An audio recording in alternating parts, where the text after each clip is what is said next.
نحمده ونصلي ونسلم على رسوله الكريم أما بعد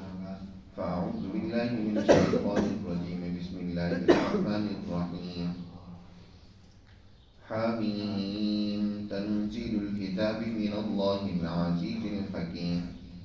ما خلقنا السماوات والأرض وما بينهما إلا بالحق وأجل مسمى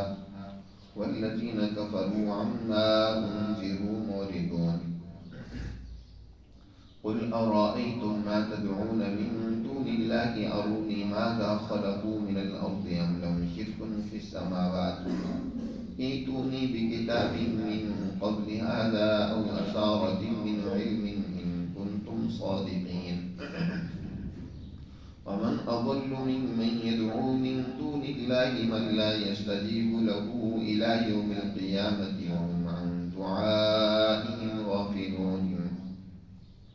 وإذا حشر الناس كانوا لهم أعداء وكانوا بعبادتهم كافرين صدق الله العظيم. یہ سورہ احقاف کی ابتدائی آیات ہے. سورۃ الاحقاف ان 7 سورتوں میں سے آخری سورت ہے جن کا آغاز حامیم سے ہوتا ہے. ان کو حوامیم سبعہ کہا جاتا ہے اور اس سورہ مبارکہ کا نام احقاف اس میں موجود لفظ احقاف سے لیا گیا ہے. اس سورہ مبارکہ کے 4 رکوع اور اس سورہ مبارکہ کے آغاز میں بھی اللہ سبحانہ و تعالی نے اپنی کتاب مقدس کی عظمت اور اہمیت کو واضح کی ہے. قرآن مقدس نو انسانیت کی ہدایت اور رہنمائی کے لیے وہ جامع اور مکمل نظام زندگی کہ رہتی دنیا تک انسانیت کی کامیابی اسی میں ہے کہ وہ اس کی تعلیمات کو سمجھے اور اس پر عمل کرے. اس لیے کہ یہ کتاب مقدس اس شہنشاہ مطلق کی طرف سے نبی کریم صلی اللہ علیہ وسلم پر اتارا گیا ہے کہ جو ذات بڑی العزیز بھی ہے الحکیم بھی. تنزیل الکتاب من اللہ العزیز الحکیم. فرمایا یہ قرآن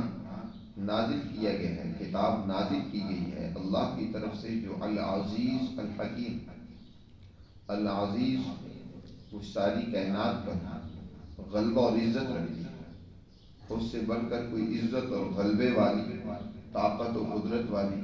کوئی ذات نہیں. اور الحکیم بھی ہے کہ جو اس نے احکامات اپنے بندوں کو دیے ہیں ان میں بڑی حکمتیں پنہاں ہیں. کوئی اللہ کا حکم حکمت سے خالی نہیں، اس میں انسانیت کے لیے بڑے فائدے ہیں، بڑی اس کے اندر ترقیات ہیں.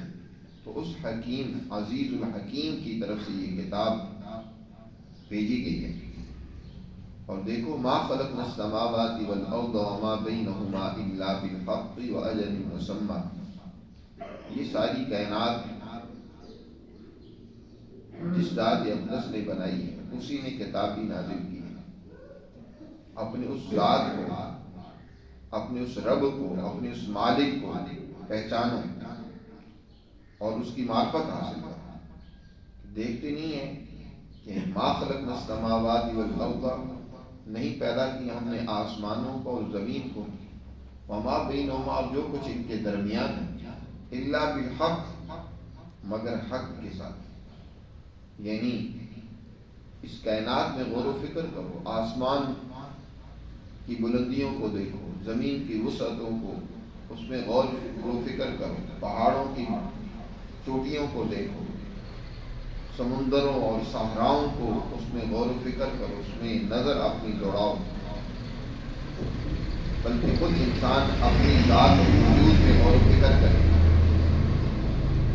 کہ اللہ سبحانہ و تعالی نے اس کائنات کی کوئی چیز بھی بغیر کسی مقصد کے پیدا کی ہے اور کیسی اللہ نے ایک مضبوط پائیدار اور عمدہ انداز اور طریقے سے اس کائنات کو بنایا ہے. آسمانوں میں غور و فکر کرو. آج تک دنیا کا کوئی مصور، کوئی دنیا کا بڑے سے بڑا ہندسہ دان، کوئی دنیا سے بڑا ماہر فن وہ اس آسمان کی تخلیق میں کوئی نقص اور کمی نہیں نکال سکتا۔ سالوں بیت گئے، صدیاں گزر گئیں، آسمان کی اس خوبصورتی میں، اس بناوٹ میں، اس کی اس عمدگی میں کوئی تمہیں فرق اور کمی اور خرابی اور نقص نظر نہیں آتا۔ یہ آسمان ہی تمہیں اپنے رب کا تعارف کروا رہا ہے جو تم روزانہ دیکھتے ہو۔ فرمایا نہیں پیدا کیا ہم نے آسمانوں کو، اسی طرح پھر زمین کو دیکھو، والارض جس میں تم رہتے ہو۔ یہ زمین کس قدر بے شمار خزانوں کے ساتھ تمہارے سامنے بچھی ہوئی، اپنی وسعتوں کے ساتھ تمہاری ضرورتیں بھی پوری کر رہی ہے، تمہاری حفاظت بھی کر رہی ہے، تمہیں اپنے اندر دبا بھی لیتی ہے دنیا سے گزرنے کے بعد۔ اس میں بھی ذرا غور و فکر کرو۔ دوسری جگہ پر اللہ نے انسان کو ان میں غور و فکر کرنے کی دعوت دیتی ہوئے ان الفاظ میں فرمایا، کیا افلا ينظرون الى الابل كيف خلقت والى السماء كيف رفعت، کیا انسان دیکھتا نہیں آسمانوں کی طرف کس طرح وہ بلند کیے گئے، والى الارض كيف سطحت، کیا زمین کی طرف نہیں دیکھتا کس طرح اللہ نے اس کو بچھا دیا۔ وہی یہاں بات بیان کرتے ہوئے فرمایا کہ ہم نے آسمان و زمین اور جو کچھ ان کے درمیان میں یہ بے شمار سینکڑوں لاکھوں مخلوقات ہیں جو اللہ نے پیدا کی ہیں، خود انسان قدرت کا بہترین شاہکار ہے۔ اس کی ایک ایک چیز میں غور و فکر کرو کہ قدرت نے کیسے اس احسن تقویم تخلیق کو بنایا۔ تو یہ سب کچھ ہم نے الا بالحق، حق کے ساتھ یعنی درست طریقے سے بنایا، یہ حق کے اظہار کے لیے بنایا کہ ان سے بھی حق کی پہچان ہوتی ہے، اللہ کا تعارف ہوتا ہے۔ اللہ کی مخلوقات میں سے کسی مخلوق کو بھی لوگے تو اپنے رب کو پہچان سکو۔ یہ مخلوقات اللہ کی معرفت کا، اس تک پہنچنے کا ذریعہ ہیں، بشرطے کہ انسان ان میں غور و فکر کرے۔ اور پھر یہ بھی نہیں ہے کہ یہ ساری مخلوقات ہمیشہ رہیں گی۔ ان مخلوقات میں سے کوئی مخلوق وہ اپنی ہی لیے سرمدی اور ابدی ہونے کا دعویٰ کرنے لگ پڑے اور وہ سمجھے کہ بس میں ہی ہمیشہ کے لیے ہوں۔ نہیں، وَأَجَلٍ مُّسَمًّى، ہر ایک کو اللہ نے ایک وقت مقررہ تک کے لیے پیدا کیا۔ انسان ہے وہ دنیا میں آتے ہیں، ایک وقت گزار کر چلے جاتے ہیں۔ دیگر آپ مخلوقات کو دیکھتے ہیں کہ ہر ایک کا ایک وقت متعین اور مقرر ہے، اس سے نہ وہ آگے جا سکتا ہے نہ اس سے پہلے جا سکتا ہے۔ ہر ایک آسمان و زمین کا بھی وقت متعین ہے، چاہے کتنا ہی طویل وقت کیوں نہ ہو جائے، ایک وقت آئے گا اذا السماء انشقت وأذنت لربها وحقت وإذا الأرض مدت وألقت ما فيها وتخلت وأذنت لربها وحقت، یہ آسمان پھٹ جائے گا اور اللہ کے حکم کی تعمیر کرے گا۔ اور اس کی شایان شانی یہی ہے کہ اپنے رب کے حکم کو مانے۔ زمین اپنی تمام تر اندرونی خزانوں اور مردوں کے ساتھ سب کو باہر پھینک دے گی اور پھیلا دی جائے گی، اور انسانوں کو یہاں جمع کر کے ان سے حساب و کتاب کیا جائے گا۔ اسی طرح پہاڑوں کا سلسلہ ختم کر دیا جائے گا، ان کو سمندروں میں جھونک دیا جائے گا، چاند سورج یہ ساری کائنات ایک وقت کے بعد ختم کر دی جائے گی۔ اللہ نے آسمان و زمین اور جو کچھ ان کے درمیان ہے ایک وقت مقررہ تک کے لیے پیدا کی ہے، ہمیشہ کے لیے نہیں۔ یہ کائنات ہمیشہ کے لیے نہیں، ہمیشہ کے لیے ذات صرف اللہ کی ہے۔ وہی حی لا یموت والذین کفروا عما انذروا معرضون، لیکن وہ لوگ جو اللہ کی تعلیمات کے انکاری ہیں، اللہ کی تعلیمات پر عمل نہیں کرنا چاہتے، ان سے منہ موڑے ہوئے، وہ لوگ جب ان کو اللہ کی ان تخلیقات کو، اس کی ان شاہکار کو، قدرت کو پیش کیا جاتا ہے تو وہ ان سے اعراض کرتے ہیں۔ کافر لوگ اما انذروا معرضون، جس سے ان کو ڈرایا جا رہا ہے وہ اس اللہ کے ڈراوے کو نہیں سمجھ رہے، اس سے تنبیہ نہیں حاصل کر رہے، بلکہ اس سے منہ موڑے ہوئے۔ اللہ سبحانہ و تعالی نے بندوں کو بار بار تنبیہ کی ہے، سمجھایا ہے کہ ایک دن یقیناً تمہیں اللہ کے حضور پیش ہو کر اپنی تمام تر غلطیوں کوتاہیوں ان کا جواب دینا ہوگا، اس کی سزا بھگتنی ہوگی۔ لیکن کافر اس کو سمجھنے کے لیے تیار نہیں، اور اللہ کے مقابلے میں انہوں نے کہیں ایک خدا بنا رکھی۔ اس دور میں جب قرآن کا نزول ہو رہا تھا تو کہیں ایک پتھروں کے تراشی ہوئے بت اور خدا تھے۔ بیت اللہ میں 360 بت تو وہاں نصب کر رکھے، ہر ایک کے گھر میں الگ بت تھا، ہر قبیلے کا الگ بت تھا، اور اس کے علاوہ بہت ساری اور طاقت اور قوتوں کی پوجا پاٹ ہوتی تھی۔ بہت سارے برگزیدہ لوگوں کو خدائی کا درجہ دے رکھا تھا، لوگ ان کی پرستش کرتے تھے۔ اللہ سبحانہ و تعالی نے فرمایا کہ اے پیغمبر ان سے سوال کیجئے، اَرَأَيْتُمْ مَا تَدْعُونَ مِن دُونِ اللَّهِ، کیا جن کو تم اللہ کی سوا پکارتے ہو، جن کی پرستش کرتے ہو، جن کی اطاعت اور بندگی کرتے ہو اللہ کو چھوڑ کر، ارونی ماذا خلقوا من الارض،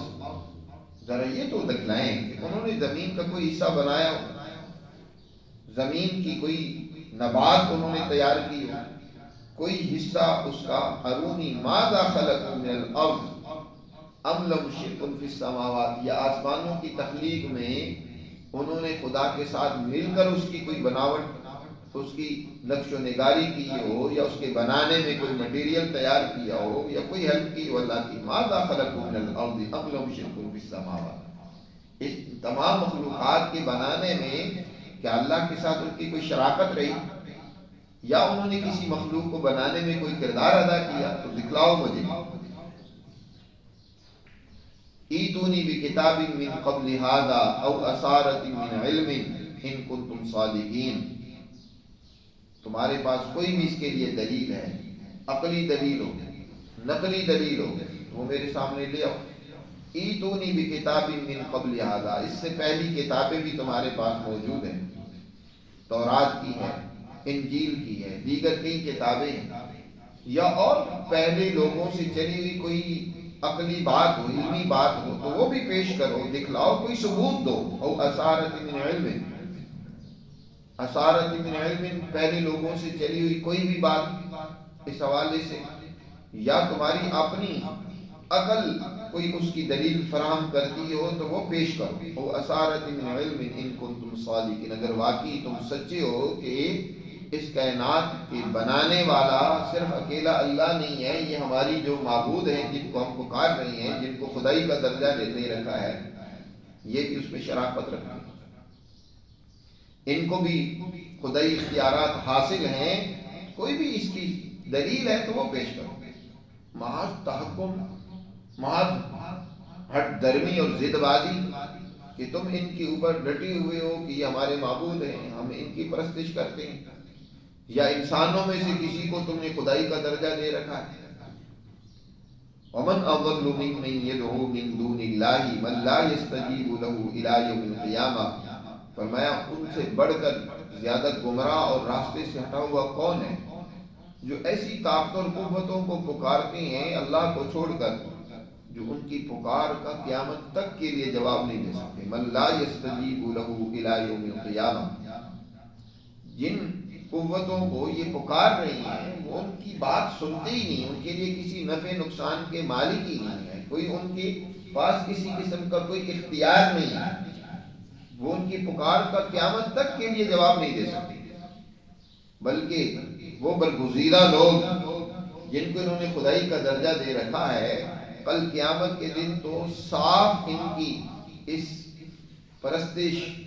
اور اس بندگی کا انکار کریں گے، ان کی اس گمراہی سے بیزاری کا اعلان کریں گے۔ وَهُمْ عَنْ دُعَائِهِمْ غَافِلُونَ، وہ تو ان کی پکار سے ہی، ان کی عبادت اور بندگی سے ہی بے خبر ہیں، انہیں کچھ پتہ نہیں۔ اور بلکہ وَإِذَا حُشِرَ النَّاسُ، جب کل قیامت کے دن اللہ کے حضور سب کو جمع کیا جائے گا، كَانُوا لَهُمْ أَعْدَاءً، وہ ان کے دشمن ہوں گے، ان کے مخالف ہوں گے، اور ان سے صاف برات کا اعلان کریں گے۔ حضرت عیسیٰ علیہ السلام کی پرستش کرنے والے، ان سے کل قیامت کے دن حضرت عیسیٰ کو بڑے دربار میں کھڑا کر کے پوچھا جائے گا، أَأَنْتَ قُلْتَ لِلنَّاسِ اتَّخِذُونِي، وَأُمِّيَ إِلَٰهَيْنِ مِن دُونِ اللَّهِ، عیسیٰ کیا تم نے ان کو کہا تھا کہ مجھے اور میری ماں کو خدا بنا دو اللہ کو چھوڑ کر؟ حضرت عیسیٰ علیہ السلام صاحب برات کے اعلان کریں گے، قال سبحانک، اے اللہ تیری ذات اس سے پاک ہے کہ تیرا کوئی شریک ساجی اور تیرے برابر کا ہو، ما یکون لی ان اقول ما لیس لی بحق، یہ میرے لیے کیسے ہو سکتا تھا کہ میں کوئی حق سے ہٹی ہوئی بات کہتا؟ میں نے ان سے یہ بات نہیں کی تھی، ما کنت قلت،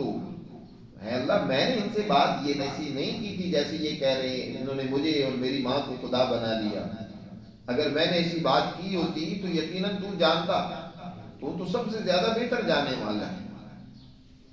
میں نے تو انہیں صرف تیری ہی وحدانیت کی، تیری ہی بندگی کی دعوت دی، تیری طرف ہی بلایا تھا،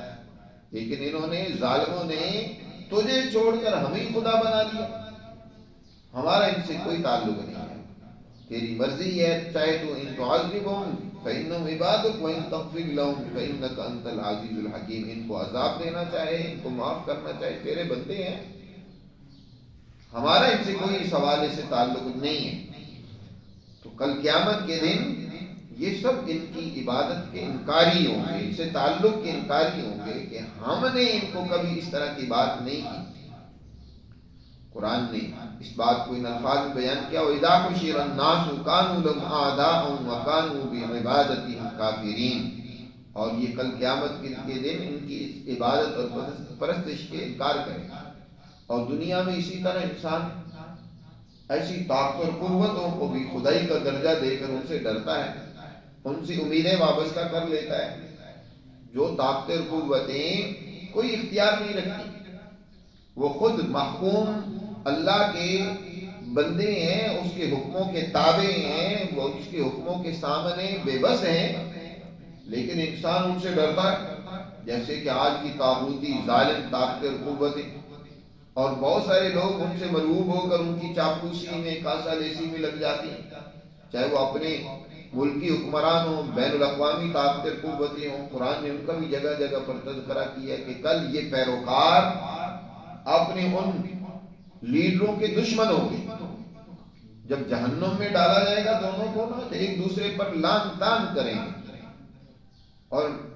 برات کے اعلان کریں گے کہ یا اللہ دعا کریں گے